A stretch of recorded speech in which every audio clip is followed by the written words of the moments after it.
Friends, peace be with you. Welcome to this thin space where heaven and earth meet. We are gathered together to celebrate the life of Ron McDougald and to mourn his passing. Hear these words of ancient comfort. Wait for God, be strong, let your heart take courage, wait for God.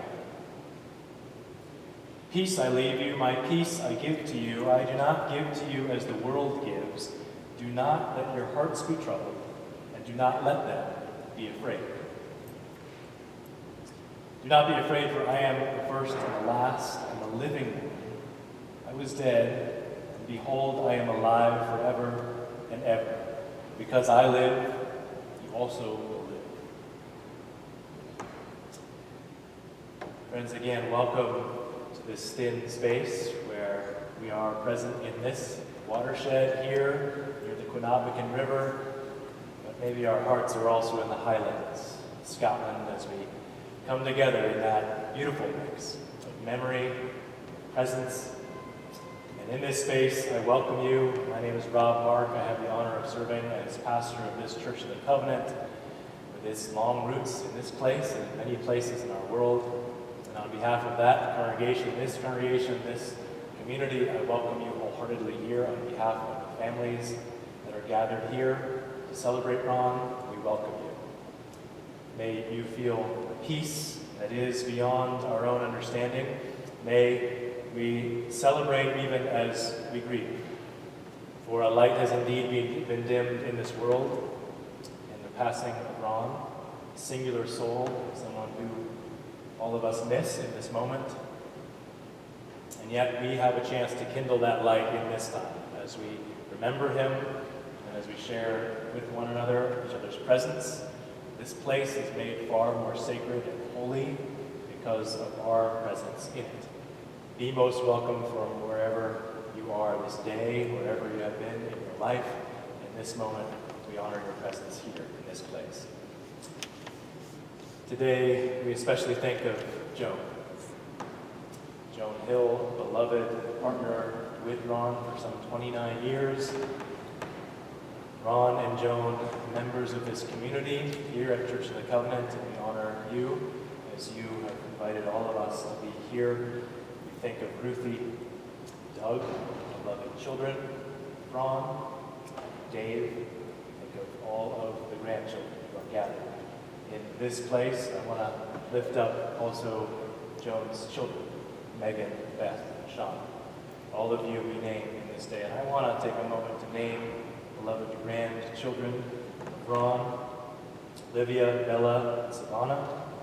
And also, I'm going to try, Joan's grandkids, and forgive any mispronunciations. Lana, Sarah, Jemai, Donnie, Alexander, Christian, Edith, Nyla, Nasa, Kip, Tekoa, Logan, Kaya. For those that I may have inadvertently missed. I have a thumbs up from Grant. All of you be most welcome in this space. Thank Stephen, Michael, Barbara, and Robert for their dance music, Tom, who is playing at the organ, Betsy and Tim, Hanson and Anthony singing, for our deacons who provided a reception after our gathering upstairs here in Bates Hall. There's a staircase there. There's an elevator behind me. Please stay as you can. There'll be a chance to see a wonderful slideshow that Ruthie has put together to honor her dad. And we'll have a chance to mingle together and then maybe share some more memories together informally downstairs. One of the things I want to lift up about a Celtic understanding of a thin place is, yes, heaven and earth meet, but the unexpected and the expected meet. The extraordinary and the ordinary meet. That thin veil, which most of our lives we don't see, is removed. And we see that in these times of living and dying, we pause. We've silenced, hopefully, our phones in the moment. We've silenced our to-do lists in the moments that we're gathered this time here. Because when we face death, we think about life, and we think about memories and love and longing. So in this place, we celebrate that there is no life and death. It is all together as one. It is a unity. In this place, we honor that. We name that Celtic understanding that in the midst of all things, God is present. However we understand God, however we conceive of God, however we understand love, that is present in this moment. So we name that and we celebrate that. In that understanding, I'd invite you just now into a time of prayer, a time of peace, and a time of intention. However you understand that, would you pray with me? God of love, who we know by many names and through many experiences, divine one of eternal presence, hope, and life, we thank you for this thin space. We thank you for this time, this gift of a time to be together, to remember, to miss, and to celebrate the gift of life of Ron. We now hold him up into the light and hold him up into your love, and we pray that that love and light perpetual would always shine and would be present among us this moment and the rest of our lives. May we be a reflection of the light that shines beyond us and within us. And as we come together in this time, we pray for an openness of heart to meet whatever emotions may rise up, emotions of sadness, emotions of longing, emotions of celebration, as Ron would want us to dance. Holy Comforter, we pray for your comfort, for your calm, for your reassurance, and for your healing. So we open ourselves into this moment. We thank you for a life so beautifully and strongly lived in Ron, and we get to celebrate this day. In our singing, in our hearing of Scripture, in sacred words and poetry, in our sharing of memories, may there be nothing short of amazing grace and light perpetual. May the dance begin and always continue in the name of love, and I pray in the name of Christ. Amen. It may feel like afternoon, but I think also in that understanding the thin place, it's always morning. So I'd invite us now, as we are led, to rise on our feet or in our hearts as we sing Morning Has Broken in our blue hymnal. There are blue hymnals in your pews. Hymn 469, 469, Morning Has Broken.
This reading from Scripture is adapted from Psalm 23 in Psalms for Praying by Mary Merrill. O beloved, you are my shepherd. I shall not want. You bring me to green pastures for rest, and you lead me beside still waters, renewing my spirit. You restore my soul. You lead me in the path of goodness to follow love's way. Even though I walk through the valley of the shadow and of death, I'm not afraid, for you are ever with me. Your rod and your staff, they guide me. They give me strength and comfort. You prepare a table before me in the presence of all my fears. You bless me with oil. My cup overflows. Surely goodness and mercy will follow me all the days of my life, and I shall swell in the heart of the beloved forever. Amen.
Continue to hear some scripture. I want to make this clear at the onset that Ron would have wanted us to also be dancing and celebrating as much as we are also remembering. So at any time in the service you feel your foot tapping and your heart moving, please dance on.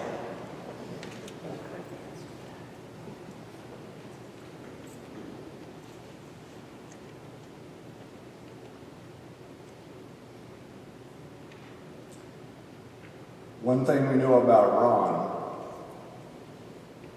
is his profound love of running and the athleticism that he had in general. Here are some sacred verses from Scripture that speak about the Ron in motion that we all love. In Proverbs, we read, "Survey the path for your feet, and all your ways will be sure." And from Hebrews, "Let us run with endurance the race God has set before us." And in 2 Samuel, in the 22nd chapter, "The God who has girded me with strength has opened wide my path. He made my feet like the feet of deer and set me secure on the heights."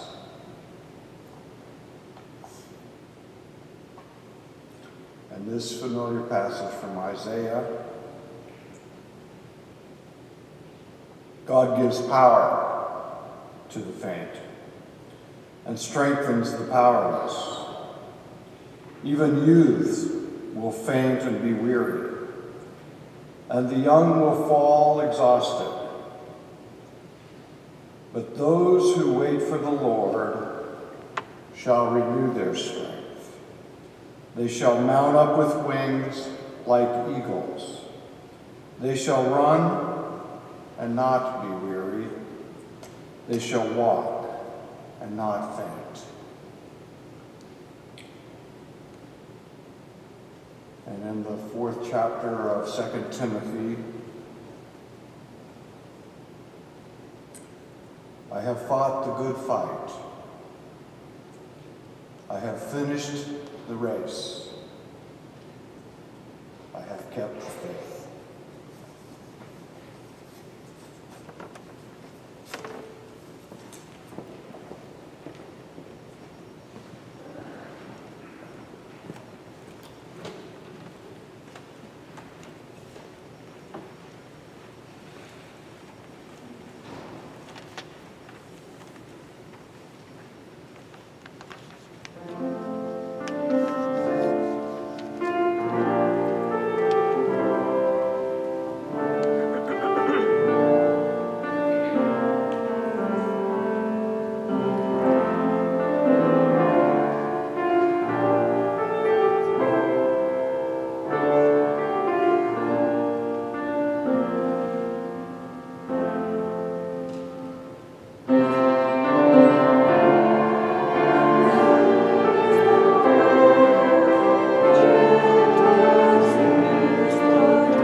Ron loved Scottish country dancing.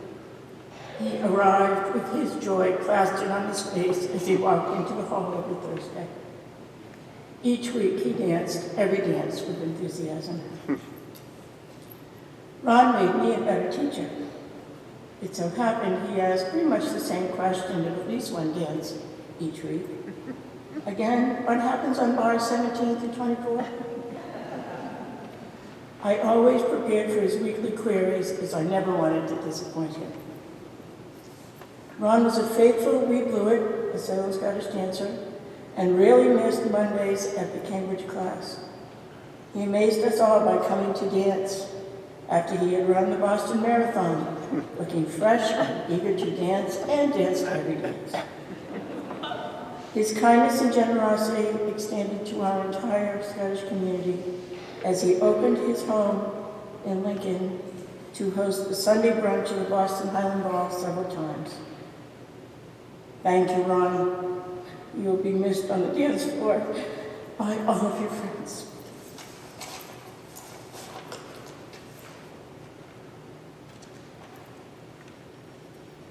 Thank you, Mary Ellen.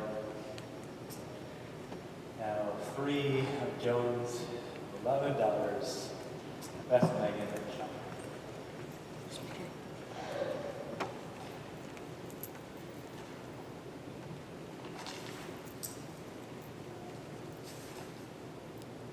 Much of my time spent with Ron was at holidays. On Christmas mornings, our family squashed into the living room at Mom's apartment in Cambridge. However, Easter was spent at Ron's place, nestled in the Lincoln Woods.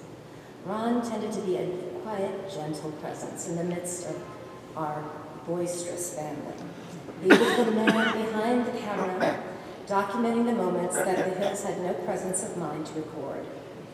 He always had a huge smile on his face, and at Easter, he would join in our ridiculousness as we played telephone at the table, the word passing along from mouth to ear through the 25 bodies that make up our family and his, always ending with a completely different word from which had been originated, usually morphing into a word such as poop. Ron's son Douglas and his husband Dave were always there, and sometimes Dave's family would join us and make the table longer. Douglas's mother and her husband John came and brought everybody's favorite potato rolls. Ron's daughter Ruthie would sometimes be able to come, and she would bring her family, including her daughters, Olivia, Bella, and Savannah. Most recently, Ruthie's boyfriend Richard has joined us. He enlarged the wonderful picture here in front of Ron in his kilt. Mom would make Moroccan lamb, and the table would get ever larger as my one baby became 2, and Ruthie's kids numbered 3, and Megan's mounted up to 11. My sister-in-law, Anna, would bring piles of spanakopita that no one could abstain from eating, and my mother-in-law would come and sit like Don Corleone at the head of the table, speaking in Greek and enjoying the hubbub. My cousin Sarita moved up from Bolivia to live with Mom for high school, and Shauna fell in love with Richard, and his parents, Nan and Joel, arrived at the burgeoning Easter table. There was always someone new to join in and extend the wonderful melange of our family. Protestant, Catholic, Orthodox Christian, Rastafarian, Wiccan, Jewish, atheist, and agnostic. Our skins were beige and brown, ivory, pink, and olive colored. Some of us had dreadlocks, some had little hair at all. We arrived from Texas, Asia, Europe, South America, and the Caribbean, New York, Florida, and Illinois to join the table. One time, my sister Shauna walked up the driveway unexpectedly from 12 months overseas. All of us would share in an enormous Easter egg hunt, and the adult members out in the glade in Ron's yard giggling as we hid chocolate eggs in the bark of the tall pines that shaded the house, Douglas sometimes videotaping. Ron was there giggling as he snagged sweets from the younger and some not so younger members on the prowl for goodies. This gentle welcome of all of the world that could muster was at our table. Now, Ron had quiet routines that made him happy.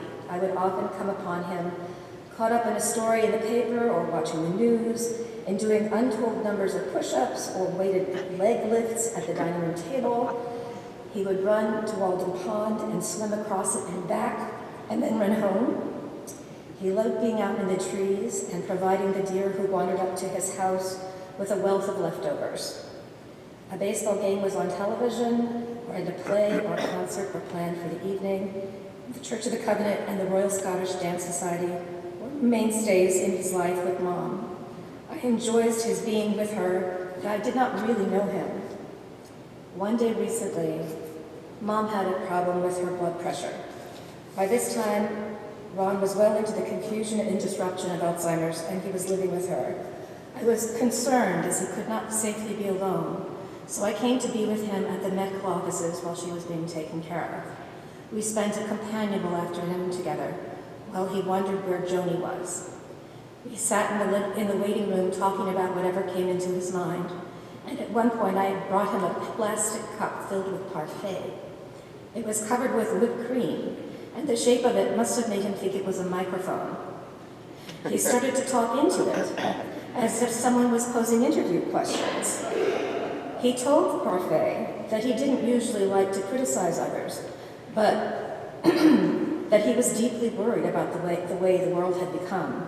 I cannot tell you all that he said, but the man who was now struggling with the day-to-day showed me the Dartmouth scholar and the Harvard lawyer that he had always been, representing to the interviewing Parfait in all his brilliance why the country had gone to hell in a handbasket. When my mother came out and joined us, I told her about that, and the weight of 30 years fell from her face as she laughed with me in delight. She beamed at him and said, "I love you, Ron."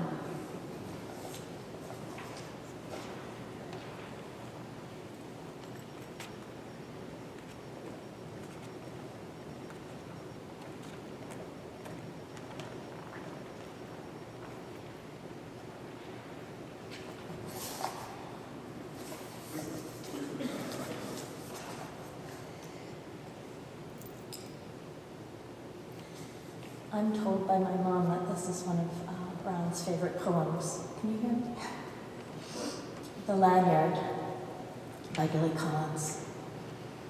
The other day, I was ricocheting slowly off the blue walls of this room, moving as if underwater, from typewriter to piano, from bookshelf to an envelope lying on the floor, when I found myself in the L section of the dictionary, where my eyes fell upon the word lanyard. No cookie rubbled by a French novelist could send one into the past more suddenly, a past where I sat at a workbench at a camp by a deep Adirondack lake, learning how to braid long, thin strips of plastic into a lanyard, a gift from my mother. I had never seen anyone use a lanyard, or wear one, if that's what you did with them, but that did not keep me from crossing strand over strand again and again until I had made a boxy red and white lanyard for my mother. She gave me life and milk from her breasts, and I gave her a lanyard. She nursed me in many a sick room, lifted spoons of medicine to my lips, laid cold face cloths on my forehead, and then led me out into the airy light, and taught me to walk and swim, and I, in turn, gave her a lanyard. Here are thousands of meals, she said. Here is clothing and a good education. And here is your lanyard, I replied, which I made with a little help from a counselor. Here is a breathing body and a beating heart, strong legs and bones and teeth, and 2 clear eyes to read the world, she whispered. And here, I said, is the lanyard I made at camp. And here, I wish to say to her now, is a smaller gift, not the warm truth that you can never repay your mother, but the rueful admission that when she took the two-tone lanyard from my hand, I was as sure as a boy could be that this useless, worthless thing I wove out of boredom would be enough to make us even. This is the warm and gentle kind of humor of which I treasured in Ron. I got to know Ron slowly, as the busy mother of a large family does, but grew a deep appreciation of the man who brought my mother not only kindness, but joy, fun, and adventure. It is a great thing to see your mother having fun and adventure. I saw and heard of him taking my mom off to do daring things, into the Egyptian tombs of the pharaohs during the Arab Spring, in a canoe to the white waters of the Allagash River in Acadia, mounting the magnificent steps of Machu Picchu. Wherever there was a place of joy to go in the world, in the woods and the water, whether kayaking out into the windy waves of the ocean or in the calm of Walden Pond, there they might be. This was a huge gift he gave to me. To see one's mother joyful in her bravery is a powerful thing. In exchange, my mother shared with him and with me the joys and celebration of dancing, Scottish country dancing. He invited my sisters and I and all my children, and we shared family time with Ron at Easter every year and came to find family I love in his children. Ron often extended other invitations to dinner, invitations to the movies, to small and big adventures myself. And he very heartily invited and welcomed me into the world of dance. I have been blessed to find refuge in music all of my life. Though I am not a musician like many in my family, I am happiest when I can leave my daily concerns and just be there in the present, relishing or dancing to music. He was part of reopening that part of my life to me. Every time I dared to go Scottish country dancing, and it was daring for me, as I am at the core a very shy person, he welcomed me with happiness that truly gave me courage. His joy to see me kept me going there. He embodied everything I love about Scottish country dancing: the robust and joyful movement, beyond the love of fiddle and the bagpipes, the opportunity for people of all ages and all capabilities to be in community, to dance together. And this, I think, is a deep spiritual thing, to share dancing and music and community that does not alienate or reject others.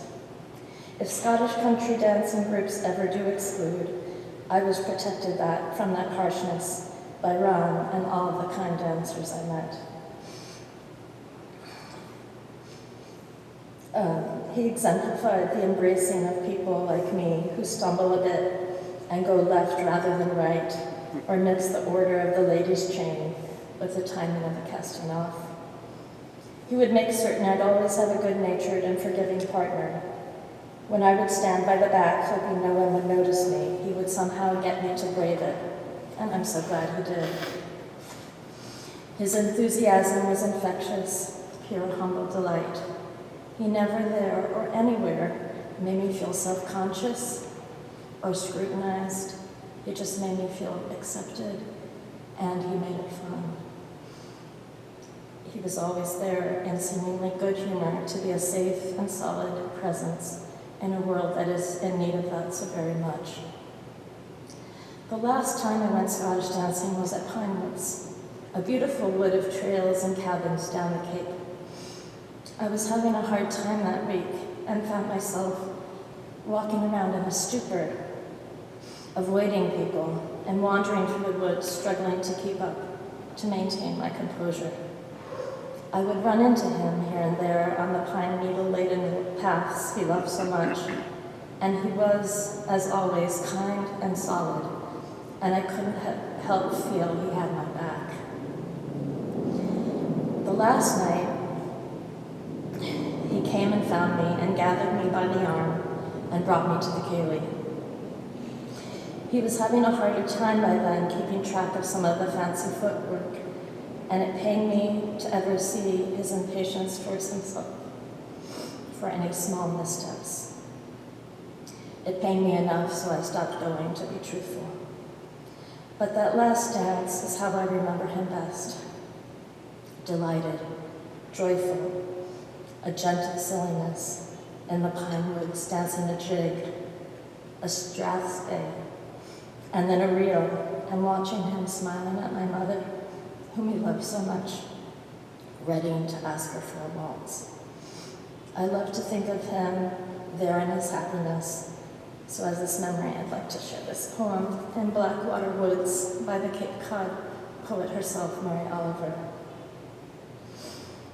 Look, the trees are turning their own bodies into pillars of light, are giving off the rich fragrance of cinnamon and fulfillment.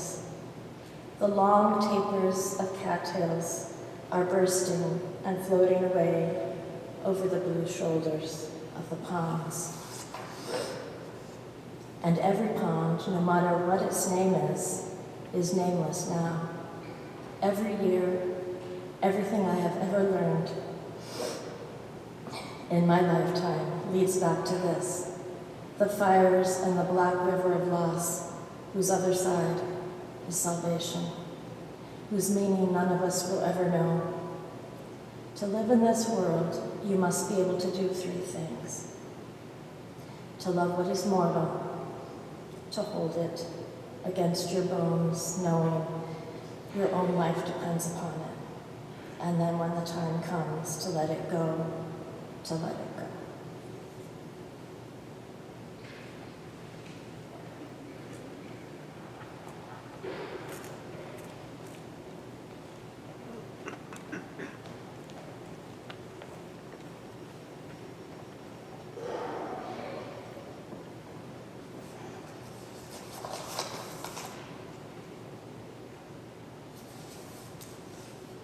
When I was growing up, our family did not take a lot of photographs. That changed when my mom met Ron. He always had a camera with him at every holiday and for all of our birthdays. Birthdays that, until recently, when I saw the photos, I'd completely forgotten about. Until the advent of the iPhone, Ron was one of the very few who took photos at Thanksgiving, Christmas, and of course Easter, where every year his family and ours would have a giant Easter egg hunt at Ron's house in Lincoln. One exception to this was the Boston Marathon, because Ron would run it unencumbered.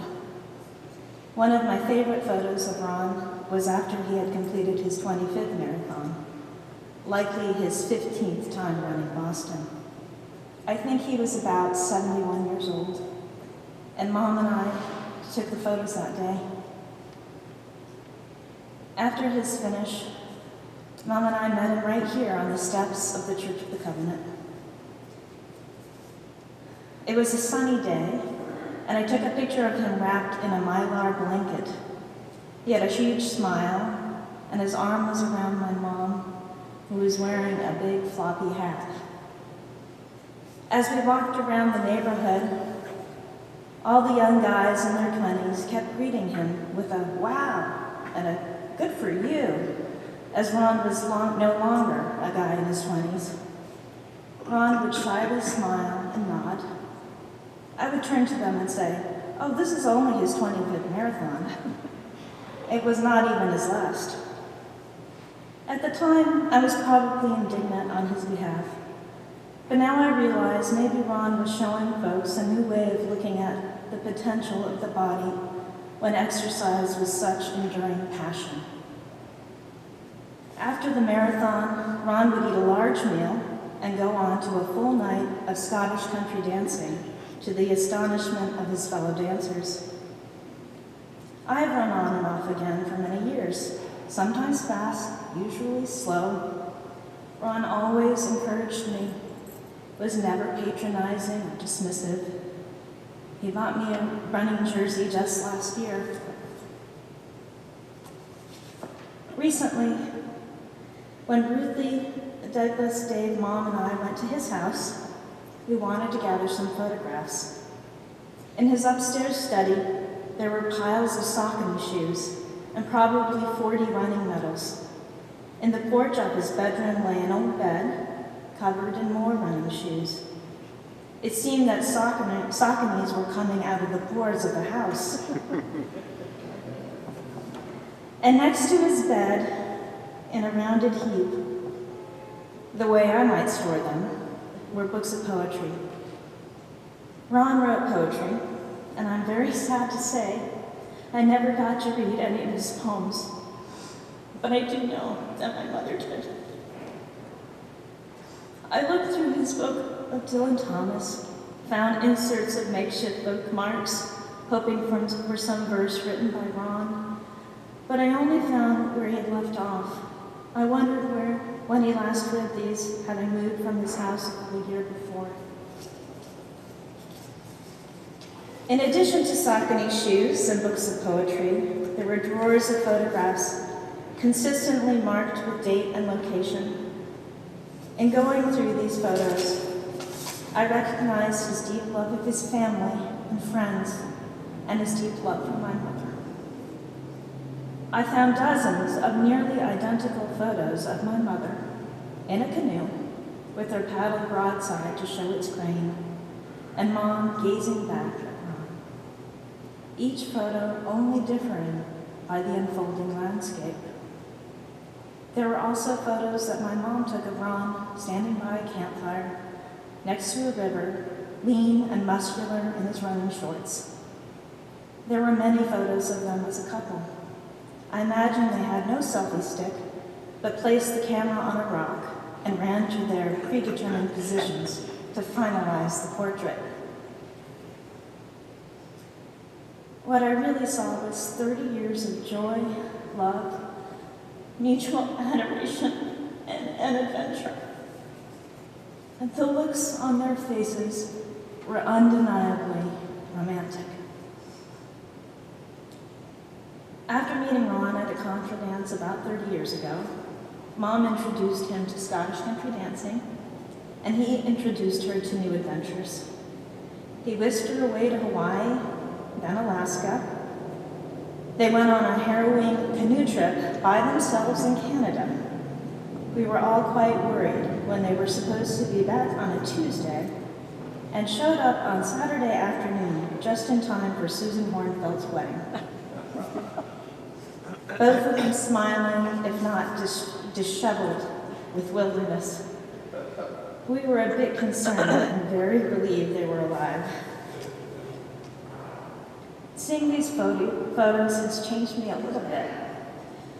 For one, it made me so very grateful to Ron for giving my mother a second life.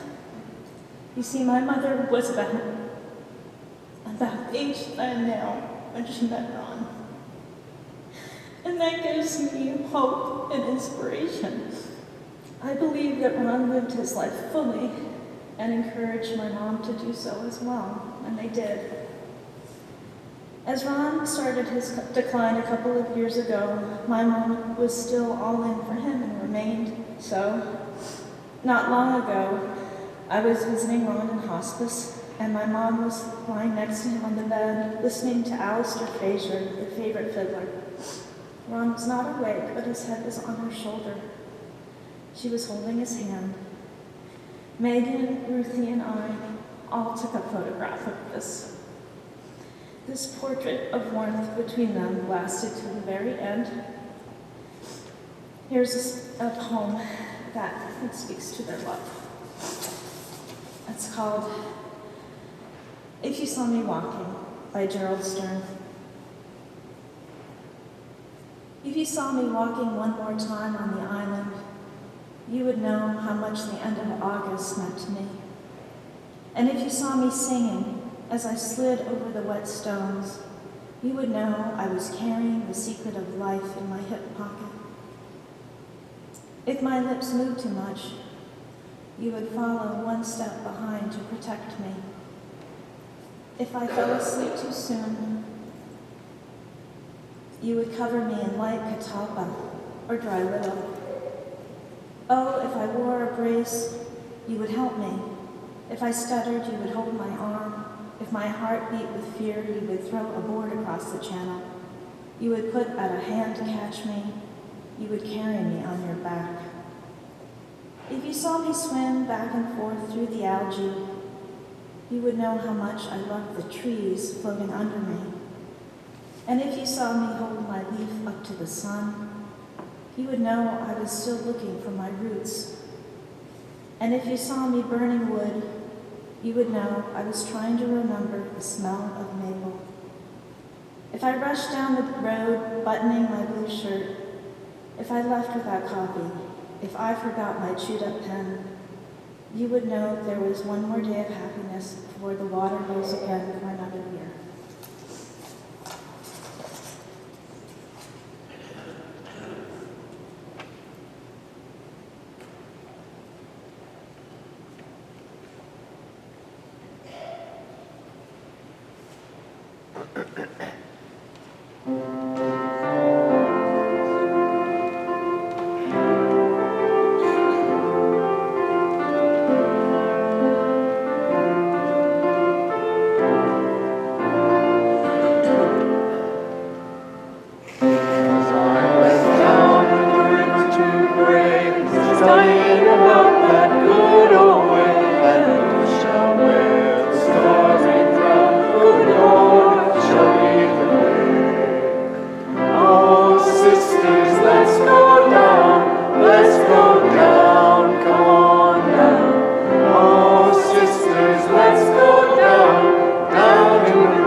Remembrances now from Mom's beloved children, Shug.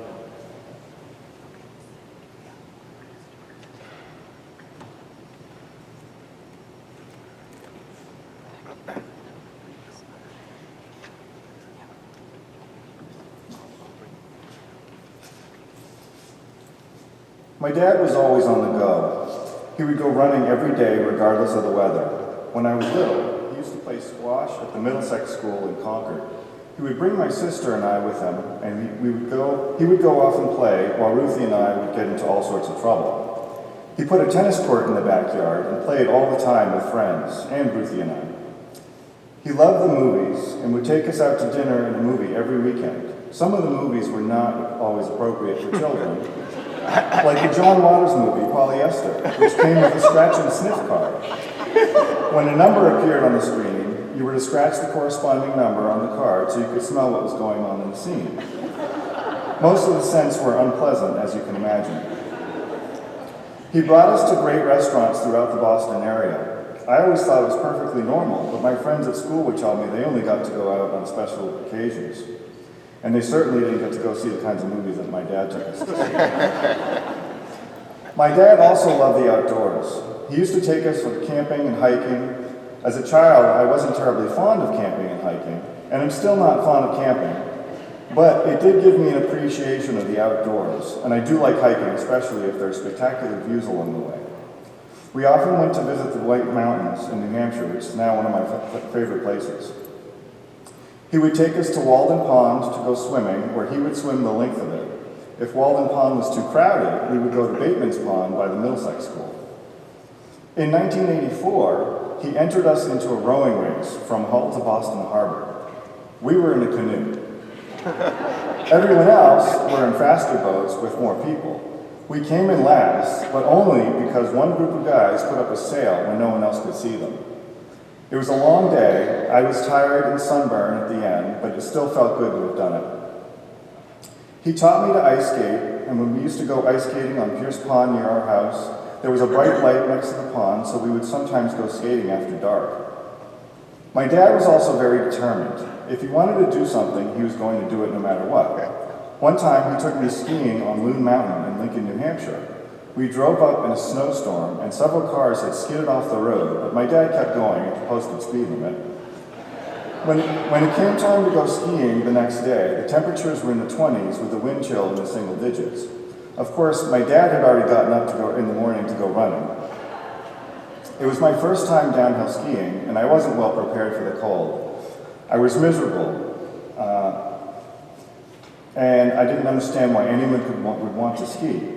Luckily, the next day, my dad bought me some additional layers, and the wind had stopped. I then realized it wasn't so bad. That trip did teach me to be prepared for all sorts of weather conditions. My dad had a great sense of humor, often at someone else's expense. One time when I was in high school, I had been eating a pint of rum raisin ice cream. I didn't like the raisins, so I spit them out into the lid, and when I finished, I threw it into the garbage. Later on that evening, my dad came into my room. He had a very stern look on his face. He started talking to me about something I had done, something bad.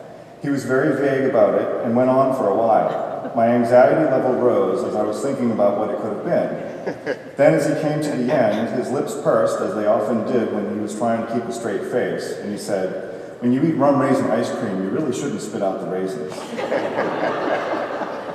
My dad loved the holidays. Each holiday had a different tradition, and over the years some changed, but they all involved getting together with friends and family. After we met Joan, Easter became a much bigger holiday, with her daughters and grandchildren coming to my dad's house in Lincoln. Even after most of the grandchildren had grown up, we still had Easter egg hunts. It was an excuse for the adults to eat lots of chocolate. My dad didn't mind, as he had quite the sweet tooth. The 4th of July was also one of his favorites. His house was on the parade route, so we always had great seats. He ran the road race every year and always won for his age group. The last time he ran it 2 years ago, the police did have to go searching for him, but he still ended up winning. My dad lived life to the fullest. It was one adventure after another. I loved hearing about all his trips, parties, and Scottish dances. He had his quirks, which my husband would say still live on in me. The memories of him will always be with me. I miss you, Dad.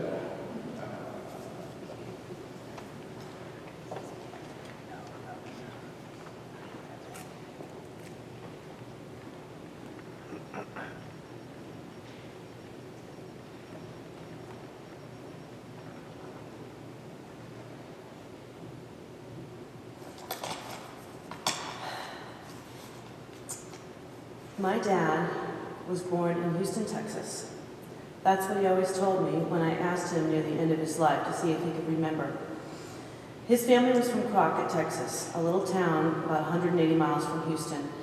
And actually, his grandmother had a tiny house in the woods outside of Crockett where he lived for a while while his sister lived with his Aunt Sally in the center of town. He used to say his grandmother would make a huge meal for the whole family out of nothing. And he used to tell me there was nothing like eating corn that had just been picked. His parents met in California, where his father had been in the Navy and his mother had moved to from Iowa with her sister. The family moved back and forth from Texas to California many times when he was growing up. Dad didn't speak about when he was a kid very much, but I remember a few stories. How his family had decided to go camping once, and though I imagine it was in Texas, I now realize it must have been in California. They went out into the desert and were getting ready to pitch their tent, but the wind picked up and became an intense sandstorm, the sand blowing into their faces and hair and everything, and they decided to sleep in the car instead. I'm not sure if they ever tried to camping again. Another story he told me was how he used to go off on his bike exploring and be gone for hours. This I could always imagine, as exploring in nature was a lifelong passion of his. He didn't have much growing up, but he was smart and athletic and so enthusiastic about life. He told me one time about all the activities that he had been involved with in high school. Football team, debate team, student body council. I can't remember if he was the president or vice president or whatever. Joan just told me that he had been the MC for all of their parties. But what I was most proud of was that he had graduated at the top of his class from Dartmouth College and Harvard Law School, attending on a full scholarship. Those achievements always inspired me, always made me feel like since I was his daughter that I could do anything. He wasn't the demonstrative sort when I was growing up, and not one to say that he was proud of me. But when I made a mistake or did something wrong, he would always say, "You know better than that." And I knew that he thought I was smart and that I could excel at whatever I decided upon. My dad taught me a lot growing up, not so much by his words, but by his actions. To swim when we used to have picnics at the Middlesex Pond that Doug mentioned, to ride a bike at Victory Field in Watertown, to play tennis so that we could play with him on his court in Lincoln, to cross-country ski so that my brother and I could ski with him on the trails through the woods, to appreciate good movies, because they always had to get good reviews before we went to them, and we saw them about once a week, to laugh, because he always loved to laugh, and to run, which was obviously another one of his passions. He would sign me up to run the 3-mile fun run while he ran one marathon or another. The year I decided I was desperate to go to sleepaway camp, he said he would pay on the condition that I run the Bonnie Bell 10K. I never bothered training for this, and I remember distinctly hearing on the loudspeaker about an 80-year-old woman crossing the finish line before me. And when I finally made it, I promptly puked on the finish line. But he kept his word, and I had a great summer. All our vacations were adventures. The canoe trip, the sailing trip, the bike trip. I remember complaining a lot, as kids do. You know, counting 100 mosquito bites when we went camping on my body. Why can't we just go to the beach and relax like other families? Not us. Dad worked hard and he played hard. He taught us the value of hard work. And I always knew that if I wanted something, I'd have to work for it, just as he did. Doug and I always had chores, and we always complained. But of course, we were better for it. He taught us to love nature and to live life exuberantly. I became a lifelong runner because of him. My favorite memories of him as an adult were the times that we would visit and I would get up early to run with him. I always looked forward to those times, as I felt these moments were when we could really talk. And even though he was always much faster than me, he would run with me. He ran that Lincoln 4th of July 4-mile road race almost every year for 40 years. Some years I would run it as well. But as soon as that gun went off, he would disappear. And I wouldn't see him until I finished, many minutes after him. The last race we ran together was different. When the gun went off, he didn't disappear, and we ran it together and finished together. He lived life, especially his later years, with grace. Although my parents didn't have the happiest of marriages, after they divorced, they remained lifelong friends, spending holidays and family times together with their significant others, and I always had great admiration and respect for that. For many years throughout my 20s, I was off pursuing my dreams, and I didn't see him very often. He had found the love of his life, Joan, and they were having their own adventures. I believe his years with Joan were truly the happiest years of his life. She helped him become the best person he could be. They came to New York to visit, and they came to see my shows, and I was always so happy they were there. When we told my dad that we were going to adopt a baby from China, he was so excited, and he started calling me often to find out the progress of the adoption. I cherished every time they visited us, always making a point of having fun, memorable excursions with the kids. My favorite was when they visited during a blizzard, and they had to extend their stay because the roads were completely closed for days. Dad and I took the kids sledding, and watching the 71-year-old man sledding down a hill in Prospect Park was priceless. As I mentioned, he wasn't demonstrative when I was growing up, but there came a very low point in my life when I really needed him. And he was there for me every step of the way. And for that, I will always be grateful. We spoke a lot more these past few years, and I became accustomed to calling him on my way to work to see how he was doing and what he was up to. As his Alzheimer's progressed, our conversations became more like a merry-go-round, but he was always glad to speak to me and always amazed that I was biking to work. And I just want to take a minute to thank Joan, because she really did make him a wonderful person, and she was by his side always. It was always Dad and Joan, Dad and Joan, Dad and Joan. They were always together, and when we realized he had this disease, she was always with him, and she helped him so enormously. And he loved her so much. Last April, he called me up during a very lucid moment. He had finally come to terms with his disease, and he wanted to talk about it. He didn't want to be a prisoner. He told me he wanted to be free, and he told me he loved me, and he told me goodbye. I cried, and I told him I didn't want to say goodbye, and I was afraid he might find a way to leave us. But of course, I called him the next day, and he was okay, and I knew that we were going to have him for a while longer. I'm so glad I was able to visit him so many times since then.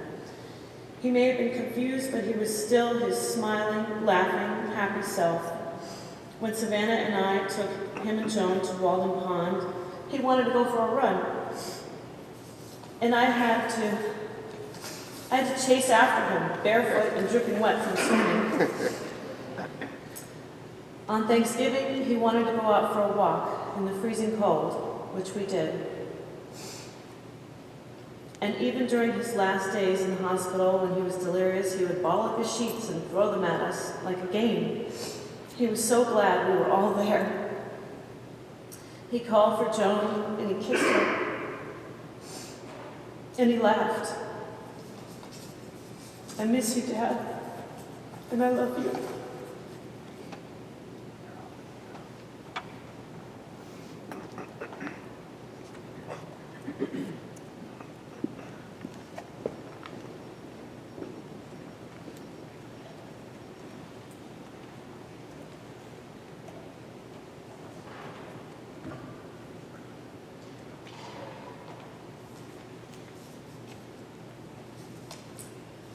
I am speaking for Marcia Baker and Harry Forsdick, who are out of the country. So hear their words. For at least 45 years, we have celebrated New Year's Eve with a variety of Covenant people, including Joan Hill. Then, 29 years ago, Joan brought someone new into the fold, Ron McDougald. This could not have been easy for Ron, coming into a set of old friends, but he made it easy for us. We all immediately warmed to this gentle, unassuming man. Ron was genuinely interested in what we all had to say, and he always showed sincere curiosity about what we had done. One of the ways that we knew that Ron was happy to be with us was that he always brought his camera. It seems like that's a theme from this. He wanted to record every celebration. Sometimes the camera was turned in his direction, however, and we recently found a photograph of Ron wearing Groucho glasses along with the rest of us. Most importantly, we were so pleased that Ron and Joan made each other happy. They were able to share so many wonderful times and adventures together. With his athleticism, marathoner, kayaker, and dancer, it is not surprising that during the last year of Ron's life, his idea of an interesting adventure was to give Joni a run for her money by making the occasional breakouts from home on Walden Street to explore the wilds of Cambridge. Ron was a mild-mannered and gentle man, but that ignores the fact that beneath the surface, Ron was intelligent, confident, and strong. It is Ron's outward personality and the inner depth that we admired and that we will miss so much.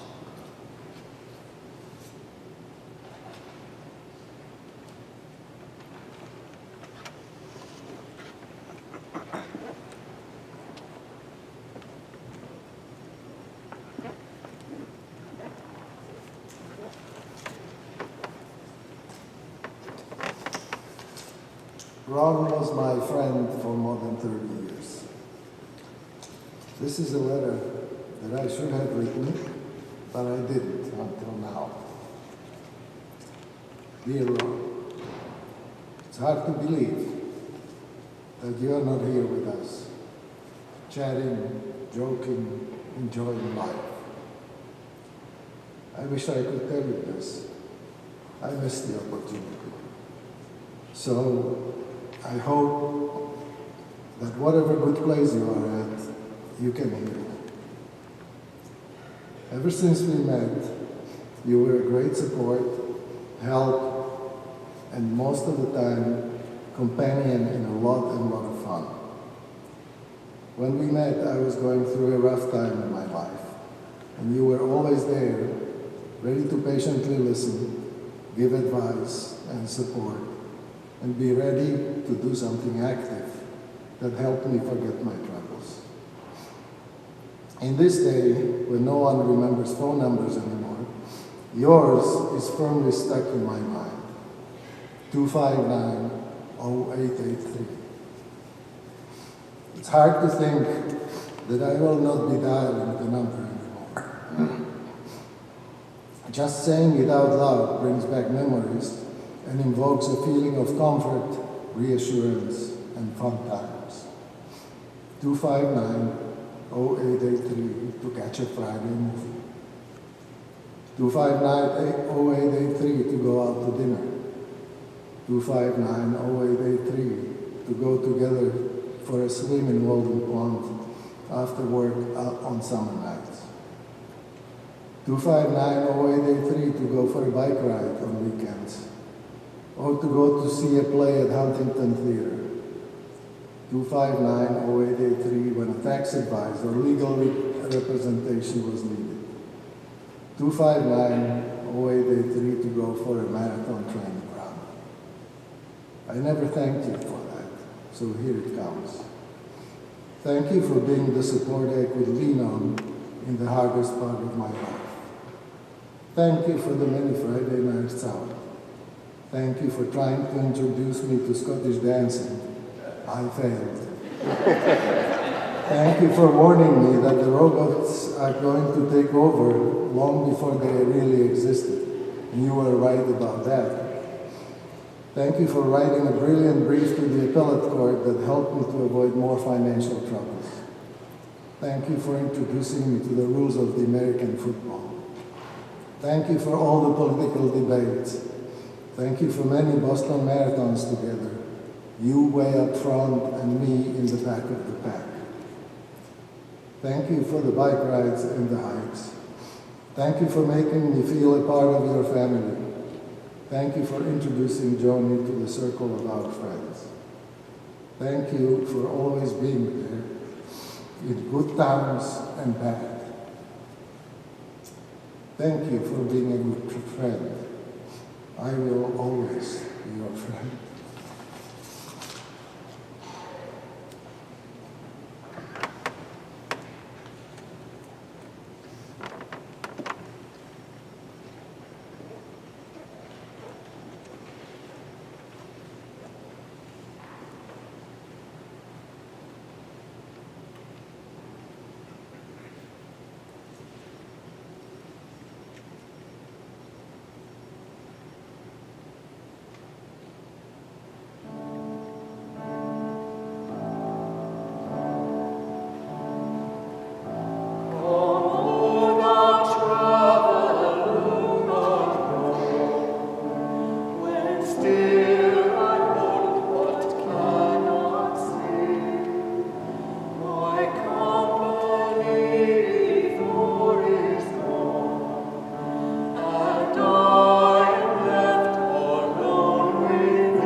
St. Francis of Assisi lived out of the box, lived a life in touch with nature, sang to the birds, heard the bird's voice as the voice of God. In the spirit of one in touch with the earth, sensing its sacredness, a reminder of Ron and his connection to that which is beyond him, I invite us as we feel led to pray the prayer of St. Francis of Assisi together. God, make us instruments of your peace. Where there is hatred, let us sow love. Where there is injury, pardon. Where there is doubt, faith. Where there is despair, hope. Where there is darkness, light. Where there is sadness, joy. O divine Creator, grant that we may not so much seek to be consoled as to console, to be understood as to understand, to be loved as to love. For it is in giving that we receive, it is in pardoning we are pardoned, and it is in dying that we are born to eternal life. Amen. As I invite you to again pray with me in what whatever spirit you are led. Let us be in prayer.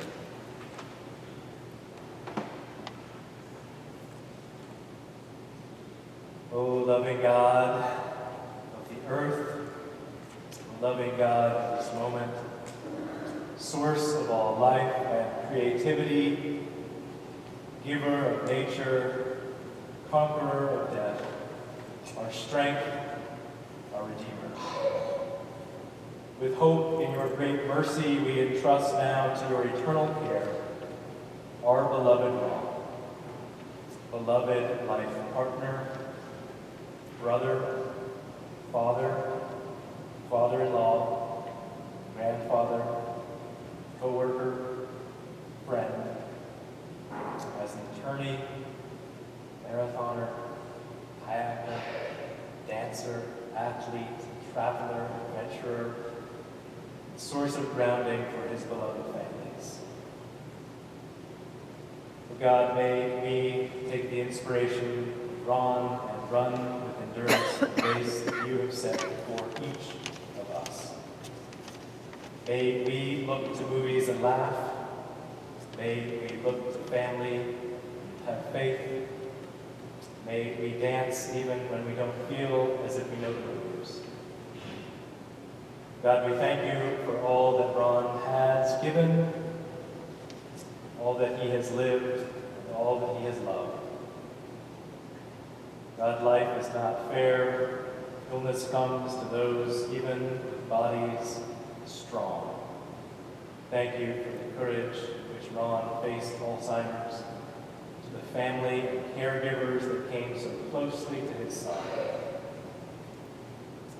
God, we thank you for his family of origin. Thank you for Crockett, Texas, California, 14 homes lived in as a child, back and forth, for wandering, adventuring, camping, canoeing. God, we thank you for family that continues, family that moves forward in the ways of music, life, tension, and love. So God, in the spirit of the Celtic knot that never ends, may we push on in the ways of endurance and life and openness to newness and never giving up. In this time of sorrow, bless especially his family, especially Joe, especially each of us. May we be touched and leave this place new, renewed, sensing again your peace and your presence in all things. So we join with the ancients' words. O God, support us all the day long until the shadows lengthen and the evening comes, and the busy world is hushed, and the fever of life is over, and our work is done. Then, in your mercy, grant us a safe lodging and a holy rest, and peace at the last. Through Jesus Christ, our liberator and Lord. Amen. Friends, I'd invite us to conclude our time by rising on our feet or on our hearts as we sing the closing hymn in our hymnal, hymn 464 in your blue hymnal, 464, Joyful, Joyful, we adore you.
Friends, at the conclusion of our service, after the closing dance music, I'd invite us to go right downstairs to continue the chorus as we gather with the reception downstairs in Bates Hall, as we gather together.